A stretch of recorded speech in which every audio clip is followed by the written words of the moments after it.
जय श्री कृष्णा। बहनों भाइयों, जैसे कि मैं शुरू से ही बताता रहता हूं कि जब मनुष्य पैदा होता है और एंड तक उसके 16 संस्कार होते हैं और ज्योतिष हमारे हर संस्कार में बोलने की क्षमता रखते हैं और हमें एक गाइडलाइन देते हैं। आज हम चर्चा करेंगे मनुष्य के प्रोफेशन की, यानी कि जो उसका कर्म क्षेत्र है। यदि हम किसी कारणवश पुनर्जन्म में यानी पहले जन्म में कुछ गलत कार्य कर रहे हैं और जिसके कारण हम अपने प्रोफेशन को सही नहीं चला पा रहे हैं, हम उनका उपाय करेंगे और अपना फायदा उठाएंगे। शास्त्रों का हम थोड़ा सा सहारे लेंगे। आते हैं हम बोर्ड पर, चर्चा करते हैं। देखिए, मैं पहले ही बता चुका हूं, ये लग्न होता है। इसको केंद्र भी कहते हैं, त्रिकोण भी कहते हैं। 1, 4, 7, 10 इनमें सबसे जो बलिष्ठ होता है ये 10th हाउस होता है। एक हाउस बहुत सी चीजों का देने वाला होता है, जैसे कि 10th हाउस नेम, फेम, प्रसिद्धि। यदि हम बॉडी में जाएं तो जांघें भी होती हैं। यदि हम मंत्रों में जाएं, ये मंत्र का स्वामी भी होता है। यदि हम सिंहासन में जाएं, ये सिंहासन भी होता है। और इसको सभी जानते हैं कि हमारा प्रोफेशन क्षेत्र भी है।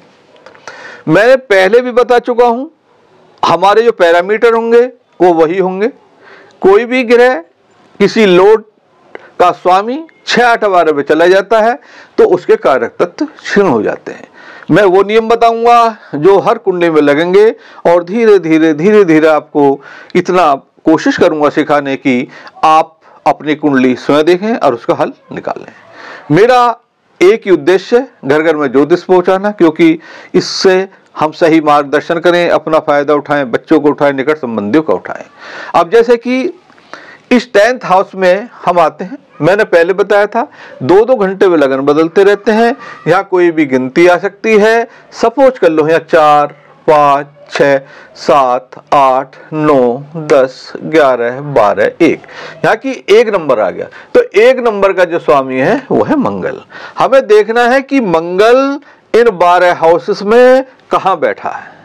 यदि किसी कारणवश मंगल इस घर में, या गिनती कुछ भी हो, इस घर में आ जाए तो डेफिनेट हमारे प्रोफेशन में कमी आएगी।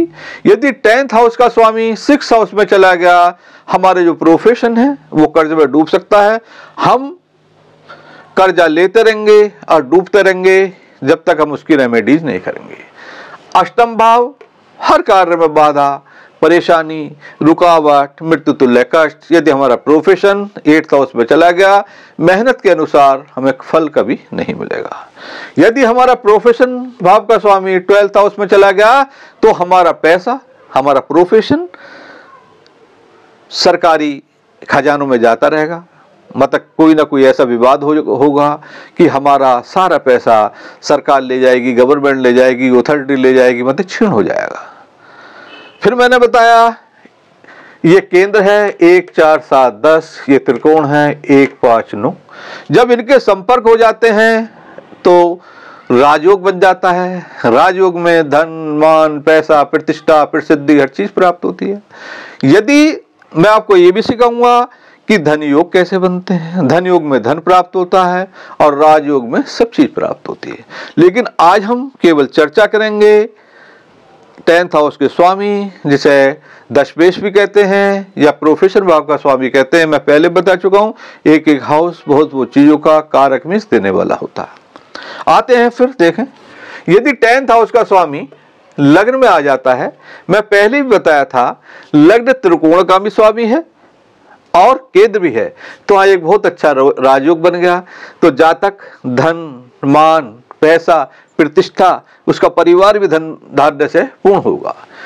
अब आते हैं हम 10th हाउस के स्वामी को धन भाव में बैठा देते हैं। धन का, कर्म क्षेत्र का कितना अच्छा संगम हो गया।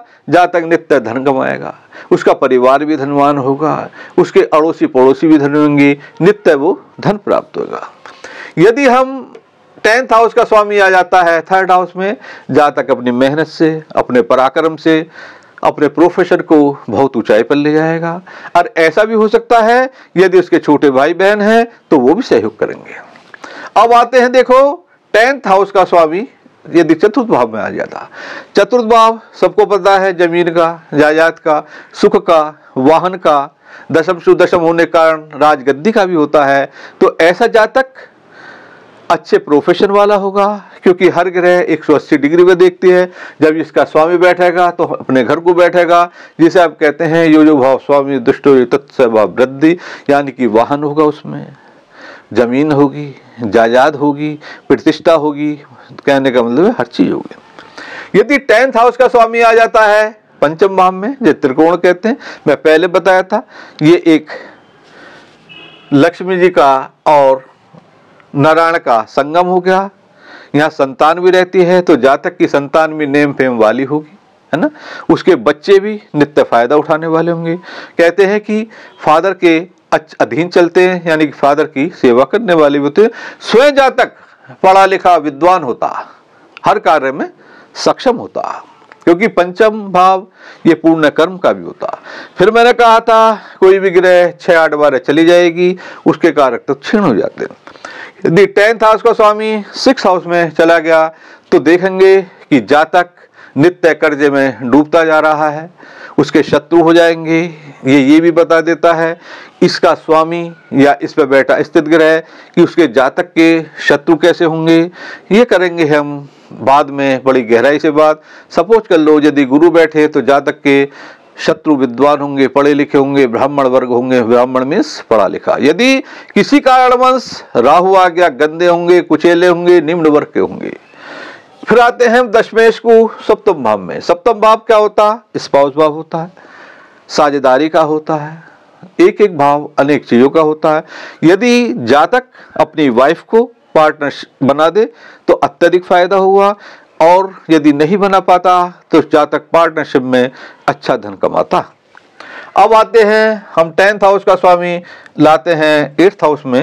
8th हाउस पहले ही सबको पता है, फिर बता देता हूँ।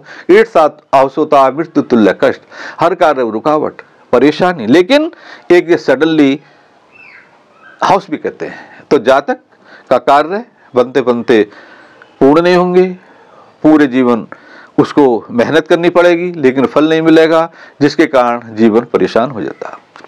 अब देखिए फिर वो जाया गया त्रिकोण में 1, 5, 9।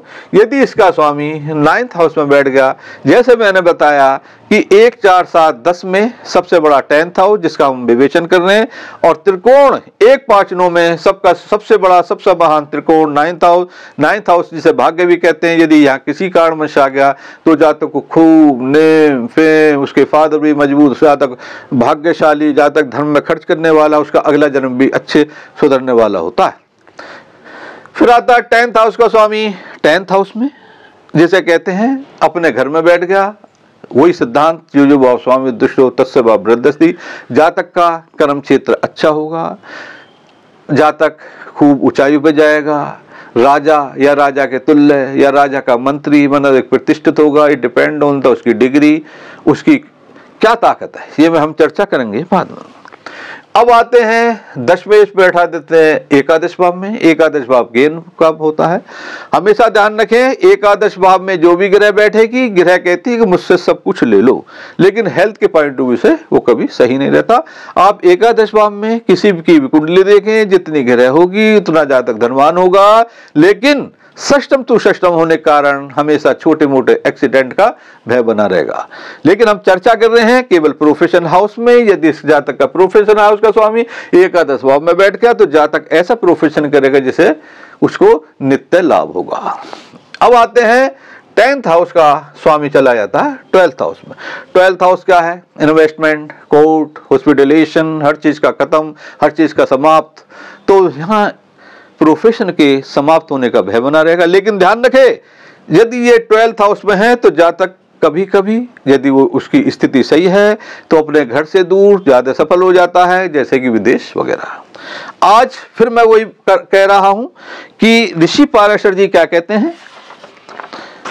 ऋषि पाराशर जी के अनुसार दशमेश विभिन्न भागों पर जा रहा है। मैंने इस पर कोई छेड़छाड़ नहीं करी। बहुत से कहते हैं कि हमें मूल ग्रंथ भी की आवश्यकता है, तो हमें मूल ग्रंथ आप इसे पढ़ें। ये ऋषि पाराशर जी कह रहे हैं कि इसमें क्या क्या होता है।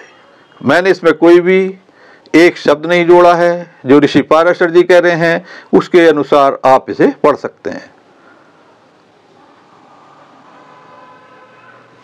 अब देखते हैं, ये दूसरा पेज है, क्योंकि हमें इसे 12 हाउसेस में करना है, तो आप इसे भी देखें, क्योंकि 10th हाउस का स्वामी 12 हाउसेस में घूम गया है। फिर मैं कह रहा हूं, मैंने इस पे कोई दखलंदाजी नहीं करी, आप इसे देखेंगे कि हमारे इस एस्ट्रोलॉजी के जन्मकर्ता ऋषि पाराशर जी क्या कह रहे हैं, आप इसे ध्यान देखें। ये मैंने बताया था पहले अपने अनुभव से, किताबों से कि क्या हो रहा है, लेकिन आप इस पर देख रहे हैं ऋषि पाराशर जी के अनुसार। आज मैं आपको एक बात और बताना चाहता हूं, जो कि मेन है। ना तो कभी कोई ग्रह, एक ग्रह सिंगल राजा बनाती है, ना रंक बनाती है ना। यदि किसी कारणवश हमारा 10th हाउस का स्वामी खराब हो गया, 6-8 बार चला गया, अस्त हो गया, नीच हो गया, वक्री हो गया, जो भी इसके थोड़ा डाउन होने के सिंबल्स होते हैं, यदि हमारा कहीं और भी मजबूती है तो हमें वहां से भी धनमान मिलने की चांसेस रहेंगी। फिर कहते हैं कर्मों का संसार है। गीता के अनुसार, थर्ड के अनुसार मनुष्य का, देवताओं का आपस में एक सामंजस्य बनाया। हम कहते हैं कि हम किसी कारणवश हम कोई कर्म कर आए और उस कर्मों के अनुसार हम उस ग्रह चाल में पैदा हो गए और हम धनहीन हो रहे हैं, प्रोफेशनहीन हो रहे हैं। लेकिन यदि इनसे संबंधित देवताओं की हम पूजा पाठ करेंगे, मंत्रों का सही उच्चारण करेंगे, दान करेंगे, ये मेरा वादा है, शास्त्रों के अनुसार आपको हर चीज प्राप्त होगी। मिलेंगे ऐसी वीडियो से, ऐसी ज्ञानवर्धक वीडियो से। आप जाने से पहले, विदा से पहले एक और बात बता दूं कि जब हम किसी भी भाव का विश्लेषण करते हैं, उस पर 3 चीज देखते हैं, भाव, भाव का कारक, भाव का स्वामी। जय श्री कृष्ण भगवान की।